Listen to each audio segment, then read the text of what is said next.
You'll do as I say." She said that to me as she was about to make a request. Having unintentionally seen something of hers, I was overwhelmed by guilt, or something similar. I had no choice but to listen to her. How did this happen? Well, my name is Tyler. Currently, I run a quiet coffee shop on the first floor of a building. When I say coffee shop, I'm not talking about the trendy ones serving flashy-looking drinks, but rather the ones that specialize in coffee, essentially, old-fashioned coffee houses. I've always loved coffee. Before I realized it, I found myself running my own place. I researched coffee beans and brewing techniques, worked hard to make the best coffee. After much dedication, I finally had my own shop. Of course, every coffee I serve is my pride and joy. For those who aren't fans of bitter tastes, I also have a variety of items like café au laits, suitable for beginners. I've created light meals that go well with coffee. It's truly a place made for coffee lovers. Now, being a huge coffee enthusiast, I drink multiple cups a day, so much so that my doctor advised me to cut back. I have to stay healthy to keep the shop going, after all. It's crucial to manage stress and have some outlets, but dang, haha, the coffee here is as bad as ever, haha. That's how I'm battling stress right now. It's currently 9:30 in the morning. I set the shop's opening time at 10 a.m., so it's technically before opening, but there's a man at the counter, enjoying a sandwich and coffee while tossing out insults. His name is Kevin. He's an incredibly rude fellow, but I can't say anything against him. Why, you ask? Well, let me tell you. Kevin owns the building where my shop is located. If I upset him, there's a chance I might get kicked out. I've seen tenants being evicted before, and I've only had this shop for about a year. Moreover, this guy always comes before opening hours. I don't have to worry about weird rumors because of that, but it's still unpleasant. If you think it doesn't taste good, you don't have to come, Kevin. You must be a busy man. If I can get a free meal, why not? Even if it's bad to my gourmet taste, it's probably just right for the average Joe. Haha. In exchange for a discounted rent, I occasionally serve him breakfast. I eagerly accepted that deal, but if I could go back, I'd punch my past self. Sure, Kevin is an investor in real estate and other ventures. That means he has a refined palate, but it is not certain whether his sense of taste is truly superior. Anyway, being criticized like this doesn't feel good, but I have to endure for now. After finishing the sandwich and coffee I made, Kevin remarked, "Today's was a bit better, haha, keep it up," and left with some mysterious advice. He stayed for 20 minutes. He leaves right around opening time, so it doesn't interfere with my business. But man, it's exhausting. But that's not the customer's concern. I have to do my best for those who come to enjoy my coffee. A few hours later, around 2 p.m. when the rush started to calm down, the chime of the doorbell rang, signaling a new customer's entrance. "Welcome, just one of you." "Ah, yes, just me." The person who entered was a woman with glasses. Her round face complemented her short bob, and she wore a lacy skirt. She looked quite young. Moreover, she stared intently at me, making me tilt my head in confusion. I had shown her to a seat, but she didn't move. Maybe there's something on my face. "Excuse me, ma'am, is there something? Sorry for coming out of nowhere. Are you Tyler from North Elementary and Northridge Middle School?" She stared at me intensely as she said that. Hearing her words, my eyes widened. Because she had correctly named the schools I went to. At the very least, this woman in front of me seemed to know me. I gave a small nod. "Yes, that's me, but I knew it. It's me, Emily. Don't you remember?" "What, Emily?" The shop was empty at the moment, and I couldn't help but raise my voice. "Emily, unforgettable. She's my childhood friend." I can't recall when we first met. We lived close by, attended the same preschool, and played a lot at the same park. Emily's parents ran a business, so she was like a little heiress, while I came from an average household. But such differences didn't matter in our childhood, and Emily and I shared countless adventures. From racing to hide and seek, to seeing who could make the biggest mud pie. We spent so much time together that even in elementary school, we were inseparable. In fact, Emily was so shy that she'd say she was scared to go to school if I wasn't with her. Her concerned parents even considered transferring her, but she was adamant. I don't want to be separated from Tyler. She was quite stubborn, to say the least. So, we went to and from school together, and I often hung out at her house. Our parents became close too, and whenever my folks were late from work, Emily's parents would let me stay over. Their house was so grand, it was every kid's dream. But our close bond broke in middle school. Why? Because I heard Emily got a boyfriend. She always had a youthful, round face which made her popular among the boys in middle school. So when I heard she got a boyfriend, honestly, I was jealous. I regretted not confessing my feelings to her sooner and realized for the first time that I had fallen for Emily. Moreover, I witnessed Emily entering the science prep room with an older boy from a year above. Curious, I sneaked a peek, and saw Emily and him hugging each other. In an empty classroom, just the two of them sneaking around. Well, the nature of their relationship was pretty clear. In that moment, I realized that although I had feelings for Emily, it was too late. I distanced myself from her. Can't blame me, right? The senior she was with was good-looking, and I felt I couldn't be by Emily's side. At the very least, I didn't want to stand in the way of her happiness. And so, our connection was broken. Emily reached out a few times after starting high school, but I never felt like responding. Eventually, her messages stopped coming. But now, after all this time, why is Emily standing right in front of me? We hadn't met since becoming adults, so I didn't recognize her immediately. But now, even with makeup, she's unmistakably Emily. I'm so glad. You remember me. How could I forget? But why are you here? I saw your cafe in a magazine, so I just had to come. Come to think of it, my cafe had been featured in magazines a few times. Apparently, Emily saw one of those and decided to drop by. Thanks for coming. Feel free to relax and stay a while. Tyler, do you have time later? Huh? There's something I really need to ask. I know it's presumptuous to suddenly show up like this, but you're the only one I can ask. Emily looked desperate and anxious. It seems there's a significant matter at hand. Seeing her distressed, I took a quick glance at the clock. Okay, I understand. My cafe closes at 6 p.m. Can you come by afterward? I'll treat you to a coffee, considering you've come all this way. Thank you. I felt bad leaving Emily in her current state, but I couldn't leave the shop during business hours. We decided to meet up later, and Emily left for the time being. By the way, my cafe operates from 10 a.m. to 6 p.m. I don't offer a breakfast menu because I want customers to savor their coffee.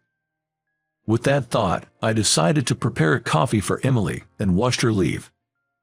After 6 p.m., when the shop had closed, Emily returned. With no other customers around, she seemed a bit more relaxed. I offered her a low-caffeine latte and took a seat opposite her. It reminded me of the times we used to hang out at diners, sipping on soft drinks and chatting away. But now, there wasn't time for nostalgic conversations. She looked too troubled. So, what did you want to ask? I know it's a strange request, but please, will you pretend to be my boyfriend? What? Emily nearly bowed to the ground as she begged me. I, on the other hand, was surprised by the unexpected request. Why on earth would she ask such a thing? Curious, I listened to her story. Given that Emily was a CEO's daughter, Her father had been pressuring her to get married and even set her up for an arranged date. The other party was an acquaintance of her father's, and for Emily, who isn't particularly social, it was a complete hassle. So, on the spot, she told them, "I already have a boyfriend," to refuse the arrangement. However, he said he fell for me at first sight from my photo and wouldn't take no for an answer. He said I could bring my boyfriend, and he'd be willing to talk. I'm kind of in a bind now since I said I had a boyfriend. Sounds like quite the assertive guy.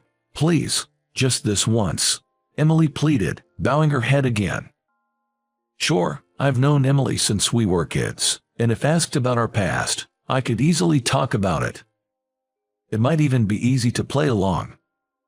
An image of Emily's dad flashed in my mind, but seeing Emily right in front of me, desperate, I posed a question.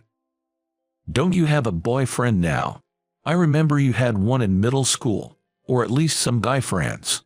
What? No, I don't. I've never even had a boyfriend. What? Emily looked shocked, but I was even more surprised. I was sure Emily had a boyfriend in middle school. But when I mentioned that, did I ever say I had a boyfriend? But, what about you and that senior in the science prep room? Oh, that, Emily was surprised that she was being watched, but the person she was meeting with at that time was her friend's boyfriend, and they were discussing a friend's gift. And when she almost tripped, the senior caught her. That's what I had witnessed. So that's why you suddenly became distant in middle school. Well, I thought it would be problematic if there was a misunderstanding. Right. I had never heard directly from Emily about having a boyfriend. Just got that notion from mutual friends and the situation I had misunderstood. Back then, I was so shocked, I didn't even try to clarify. What's that? I was so hurt at the time. Why didn't you ask me? I didn't have the courage to. Sorry. I genuinely apologized. From Emily's perspective, I had suddenly become distant and didn't even reach out. It's only natural for her to feel hurt. Pouting, Emily said, "If you feel guilty, then do as I say." With that, I agreed to her proposal. Being Emily's pretend boyfriend, even temporarily, isn't so bad, right? That's what I thought, but then. Why is Tyler here? Kevin. We were set for a formal date in a rather fancy restaurant, but to my surprise, the other party was none other than Kevin.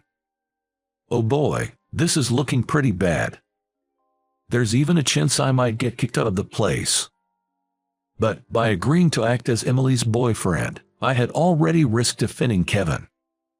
So, it was already too late to back out. I decided to focus on protecting Emily. Though I had that in mind, the meeting turned out to be a disaster. Kevin went on and on about how bad my taste was. This guy has no taste buds whatsoever. He always serves turbo coffee. He's barely scraping by thanks to some online reviews, but he's just a pool cafe owner kept afloat by a few loyal customers. He's not good enough for you, Emily. I don't know what he told you, but you shouldn't be with this loser. I was amazed at how condescending he could be. For the most part, I just let it slide. But Emily's reaction caused an even bigger scene. Enough. Don't mock Tyler. You probably don't know much about coffee, do you? I'm a bit of a coffee enthusiast, making it from fresh beans every day. His coffee might sell okay, but it's not that great. He doesn't even realize how bad it is. Just because I'm not a coffee expert doesn't mean I don't know Tyler's skill. Maybe it's you with no taste buds. Emily, calm down. Emily was fuming, while Kevin smirked confidently. There's no way I have poor taste, right? This is supposed to be a date, right? Not a fight. I was relieved I was there with Emily, but I also felt guilty for causing all this. However, Emily ended the argument with one sentence. You might have said Tyler's coffee is bad, but how could a barista who won first place in the World Coffee Championships make bad coffee? The room went silent. I was worried when she brought that up, but Kevin looked utterly stunned.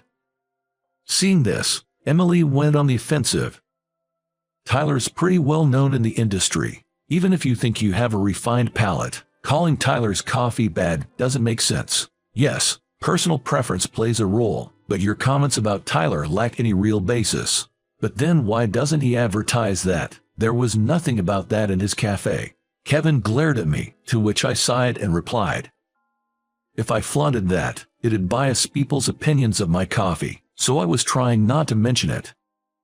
Seriously, I had reluctantly featured my cafe in a magazine. Everyone would naturally think that coffee made by a champion barista would be amazing. I just wanted people to enjoy my coffee without any preconceptions. Saying this, I pulled out a folded magazine clipping from my wallet and showed it to him. Honestly, I was genuinely happy to be featured in the magazine, and I kept the clipping in my wallet as a sort of good luck charm. Seeing this and realizing that the story was true, Kevin began to wince and shake. Despite all his complaints, he still came to drink my coffee. He probably recognized its quality. His ego probably couldn't handle praising coffee he thought was made by a regular Joe like me. That's why he'd been belittling me so much. But I knew that there were plenty of people who truly appreciated my work, so I could brush off Kevin's ranting. In the end, Kevin stormed off saying, "You'll regret this," and the date was called off. We decided to head home. I'm sorry. Do you think you will get kicked out of the building? It's okay. Even if we do, they'll give us some time. If it comes to that, I'll just try my luck somewhere new. Saying this, I escorted Emily back to her family's home. While I was concerned about the cafe, I felt good about standing up for Emily. But now that this was over, would Emily and I drift apart again? The mere thought filled me with a deep sense of loneliness. It felt a lot like when I heard Emily had gotten a boyfriend. Did I want to be away from Emily again? No, definitely not, especially after rekindling our bond. This time, I want to be right by her side. Hey, Emily, what's up? I stopped walking, and she did too. Looking straight into her eyes, I declared, I've always loved you, Emily. I want to be your real boyfriend. Though my heart was racing, Emily, tears in her eyes, whispered, I've waited so long to hear that, and she embraced me. Despite my romantic confession, our surroundings shifted dramatically after that. First, after confessing, I immediately headed over to Emily's parents' home to greet them after a long time and to get down on one knee, saying we're officially dating now, so please don't bring up any arranged marriage talks. Her parents, especially her father, were pretty furious that the date had been disrupted. When the main culprit turned out to be me, he didn't seem to change his opinion. Well, he's a CEO after all.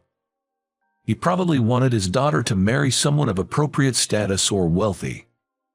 However, Emily secretly recorded the whole encounter with Kevin during the matchmaking and played it back, saying, Dad, you really can't judge a person.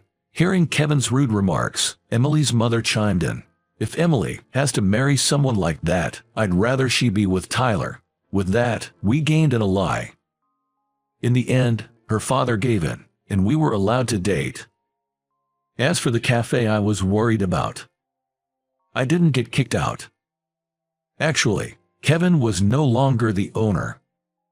Emily's father, as a way to make amends, bought several buildings owned by Kevin. Turns out, Kevin had a habit of berating other tenants in the building, just like he did with me. He got sued by a bunch of them. The settlements put a significant dent in his finances. The real estate world has its interconnections, so Kevin's been feeling pretty cornered. Emily's father was furious, saying, he dare hurl those nasty words at my daughter. It seems he took various steps to set things right. After a few months, I stopped hearing about Kevin entirely. I'm not sure what's become of him. As for us, Emily started helping out at my cafe, so we're together almost all the time. Though we've only been dating a few months, it feels like we've known each other forever. We've even talked about getting married on our first anniversary. Why not marry right now? We want to enjoy our relationship a bit longer, that's all. For now, I just want to be la vida vea with Emily. In a few years, though, we'd be married, blessed with children, and the cafe would be booming. But that's a story for another time.